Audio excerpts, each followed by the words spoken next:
Welcome to the bird media. నేను మీ పవన్ కృష్ణమూర్తి. ఇది కూటమి తప్పిదం కాదండి. డెఫినెట్గా ఇది కూటమి ప్రభుత్వం తప్పిదం కాదు. బట్ నిందలు వాళ్ళ మీదే వెయ్యాల్సి వస్తోంది.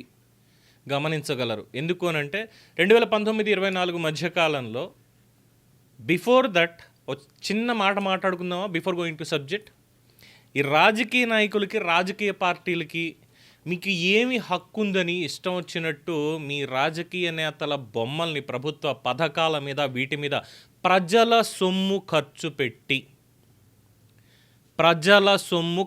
పెట్టి మీ నేతల విగ్రహాలు, మీ నేతల పేరుతో క్యాలెండర్లు, మీ నేతల పేరుతోటి పథకాలు, మీ నేతల పేరుతోటి ప్రచారాలు, వీటన్నిటినీ చేసుకోవడానికి ప్రజల సొమ్మే దొరికిందా? ఎవడబ్బ సొమ్మని ఖర్చు పెడుతున్నారు? ఇదంతా ప్రజల పన్నులు ఒళ్ళు గుల్ల చేసుకుని కడుతూ ఉంటే మళ్ళీ ఏమైనా అంటారు, ప్రజలకు ఇస్తున్నాం కదా పథకాలు, మౌలిక సదుపాయాలని కల్పిస్తున్నాం కదా అని సోకాల్డ్ రాజకీయ నాయకులు, ప్రభుత్వ పక్షాలు అంటూ ఉంటాయి. సో ఇది కంప్లీట్గా మారి తీరాల్సిందే. No more excuses.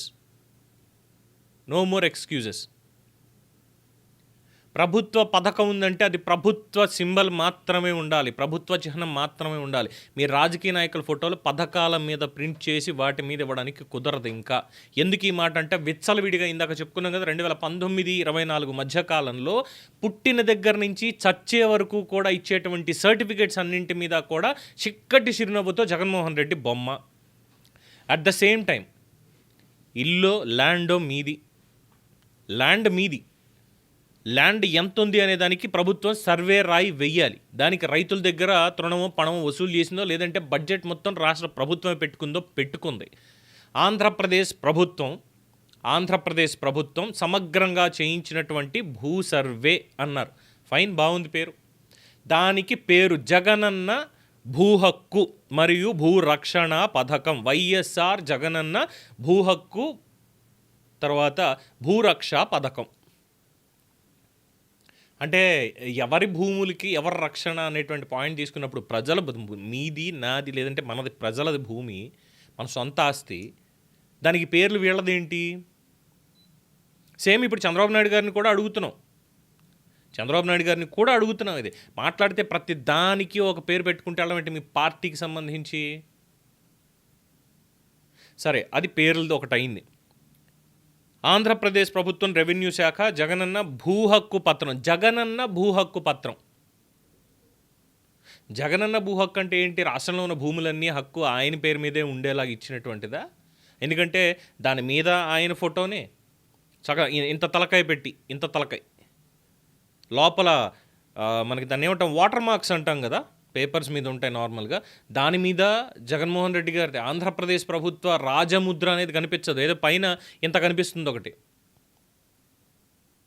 ఇవన్నీ వేసుకోవడానికి ఎంత ఖర్చు అయిందో తెలీదు.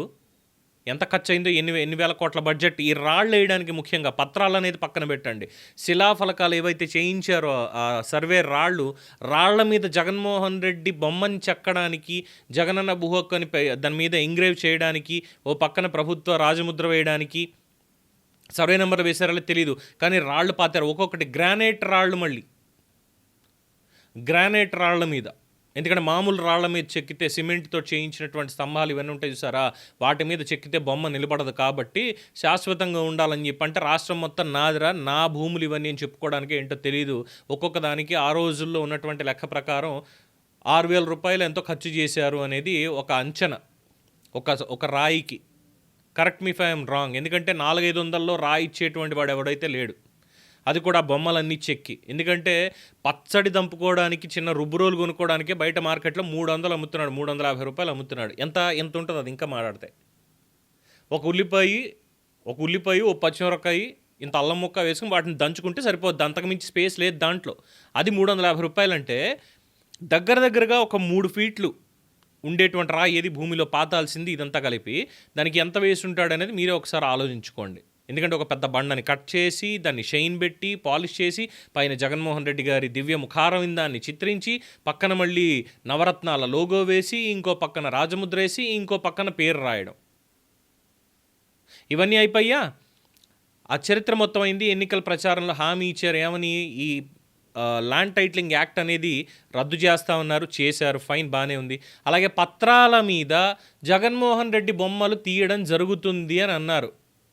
ఆ ఇచ్చినటువంటి హామీకి గుదిబండ ఏంటో తెలుసా? ఈరోజు దాదాపుగా 50 నుంచి 70 కోట్ల రూపాయలు మళ్ళీ ఈ డాక్యుమెంట్స్ని రీప్లేస్ చేసి ఇవ్వడానికి, ఆ బొమ్మలు లేకుండా ఉన్నవి రీప్లేస్ చేసి ఇవ్వడానికి రాష్ట్ర వ్యాప్తంగా 70 కోట్ల రూపాయల వరకు ఖర్చు అవ్వబోతోంది. నా భూమి, హక్కు నాది, ఉంటే గింటే నా బొమ్మ ఉండాలి, నా ఫోటో ఉండాలి, లేదంటే నాకు మా నాన్న ఇచ్చాడో, లేదంటే మా తాతో, మా ముత్తాతో, వాడి తాత ఇంకెవడో ఇచ్చాడు అనుకుంటే వాళ్ళది ఉండాలి. 5 ఏళ్లకు ఒకసారి వచ్చే ఆఫ్టర్ ఆల్ రాజకీయ నాయకులు, పాలసీ మేకర్స్ అన్నటువంటి పేరుతో మీ బొమ్మలు వేసుకోవడం ఏంటి? మళ్ళీ దాన్ని తీయడానికి మళ్ళీ మా జేబుల్లోంచే డబ్బులు ఖర్చు పెట్టడం ఏంటి? ఏమనుకుంటున్నారు అసలు ఇది ఈ ఆటని? ఏమనుకుంటున్నారు? రాష్ట్రం ఏమైనా మీ జాగీర్ అనుకుంటున్నారా? ఏమైనా గంప కొత్తగా రాసిచ్చామనుకుంటున్నారా? మీకు రాజకీయ నాయకులకి రాసిచ్చామనుకుంటున్నారా? లేదు మేము బానిసల్లాగా అన్ని కడుపు కట్టుకొని తిన్నా తినకపోయినా, గుడ్డముక్క సరిగ్గా ఉన్నా లేకపోయినా మూసుకొని సంపాదించుకొని ఇంట్లో వాళ్ళకి ఏదో తృణోపణం కొనిపెట్టుకుందాం, ఇది చేసుకుందాం అని చెప్పి కష్టపడుతూ ఉంటే, అప్పులు చేసి పన్నులు కడుతూ ఉంటే, మళ్ళీ దీనికి వేసే ప్రతి పన్ను కట్టుకుంటూ వెళ్తూ ఉంటే బతకడం కోసమని ఈ పన్నుల్ని మాకు సౌలభ్యంగా రోడ్లు వేయడానికో, మంచినీళ్ళు ఇవ్వడానికో, వైద్యం ఇవ్వడానికో, విద్య ఇవ్వడానికో వాడతారా అంటే లేదుగో ఇలాంటి దిక్కుమాలిన కార్యక్రమాలన్నిటికీ వాడడం, ఖర్చు చేయడం. రంగులు వేయడానికి ఖర్చు, రంగులు తీయడానికి ఖర్చు, పరదాలు కట్టడానికి ఖర్చు, పరదాలు పీకడానికి ఖర్చు, రాళ్ల మీద బొమ్మలు వేసుకోవడానికి ఖర్చు, తీయడానికి ఖర్చు, పేపర్ల మీద ప్రింట్ చేసుకోవడానికి ఖర్చు, తీయడానికి ఖర్చు. ఎవడి సొమ్ములండి ఇవన్నీ పెట్టేది? వసూలు చేయాల్సింది ఈ దిక్కుమాలిన పని చేసినటువంటి వాడు ఎవడైతే ఉన్నాడో వాడి దగ్గర నుంచి వసూలు చేయండి. ప్రజల సొమ్మును ఖర్చు పెట్టడానికి ఏం అధికారం ఉంది మీకు? ఈ ప్రభుత్వాన్ని కూడా ఇప్పుడు ప్రశ్నిస్తున్నా. మీరు హామీ ఇచ్చారు తీయించేస్తామని. తీయించేటప్పుడు తెలియదా ఇది ప్రజల సొమ్ము, ఇంత ఖర్చు అవుతుంది, ఏం చేయాలి అని? చట్టాలు పెట్టుకున్నాగా, రెవెన్యూ రికవరీ యాక్ట్ అని. ఎక్కడ యాక్ట్? ఎక్కడి నుంచి తీసుకొస్తున్నారు? రెవెన్యూని ఎక్కడ రికవరీ చేస్తున్నారు? ఇలాంటి దిక్కుమాలిన ఖర్చులన్నీ పెట్టినటువంటి దానికి. ఈ మాత్రం దానికి 5 ఏళ్లకోసారి ఎన్నికలు, ప్రజాస్వామ్యం, గాడిద గుడ్డు ఇవన్నీ పెట్టుకొని భారతీయులమైనటువంటి మేము ప్రపంచ వేదికల మీద మా గురించి మేము గర్వంగా చెప్పుకుంటూ మా రాజకీయ నాయకులు చేసేటువంటి దానికి మమ్మల్ని మేము అపహాస్యం పాలు చేసుకుంటూ అధపాతాళానికి కుంగిపోతున్నాం. అంతే కదా? ఇప్పుడు మళ్ళీ ప్రభుత్వానికి ఇది ఒక ఖర్చా? కోర్టులు చివాట్లు పెట్టాయి. ఆ కోర్టు లాయర్లను పెట్టి మళ్ళీ ప్రభుత్వం వేసుకోవడానికి ఏం పోయిందంటూ వాదించడానికి మళ్ళీ వాళ్ళకి ఫీజులు. అది కూడా ప్రజల సొమ్మే. పోనీ ఒక్కడన్నా 10 పైసలు తీస్తాడా జేబులోంచి అంటే రాజకీయ నాయకుడు? 90% ఒక్కడు కూడా తీయడు. అవసరం లేదంటే ఖచ్చితంగా తీయడు. ఎక్కడుంది ఇంకా ప్రజాస్వామ్యం అనేది? ఎక్కడుంది? పారదర్శకత అనేది ఎక్కడుంది? బాధ్యత అనేది ఎక్కడుంది?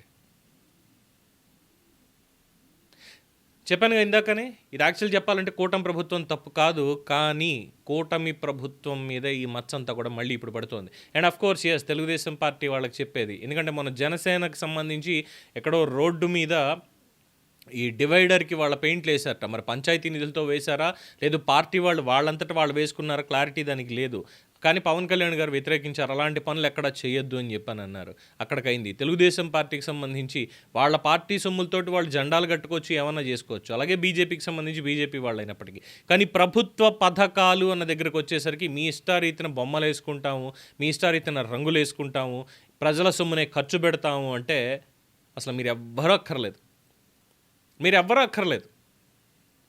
రాజకీయాల నుంచి ప్రశాంతంగా విరమించుకొని వెళ్ళిపోతే ప్రజలు వాళ్ళ పరిపాలన వాళ్ళే పంచాయతీ లెవెల్ నుంచి వాళ్ళు చూసుకుంటారు. రానున్న రోజుల్లో అదే జరుగుతుందేమో. ఇక ఈ సెంట్రలైజ్డ్ పవర్ అని చెప్పి ఉండదు. ఇంకా వీళ్ళే తీసుకోవాలి, రాష్ట్ర వ్యాప్తంగా వీళ్ళే ఉండాలి. ఈ రాజకీయాలు, ఈ ఎన్నికల ప్రహసనం భవిష్యత్తులో ఉండకపోవచ్చు డెఫినెట్గా. కానీ అధికారాన్ని, అంటే రుచి మరిగిన పులి అంటారు సరా, నెత్తుటి వాసన రుచిమరిగిన పులి అని, అలాగా అధికారం అనేటువంటి రుచిమరిగిన రాజకీయ నాయకులు మాత్రం దీన్ని జరగనివ్వరేమో కూడా. ఏమంటారు? దీని మీద మీ అభిప్రాయాన్ని కామెంట్స్ రూపంలో తెలియజేయండి. చూస్తూనే ఉండండి ది బర్డ్ మీడియా.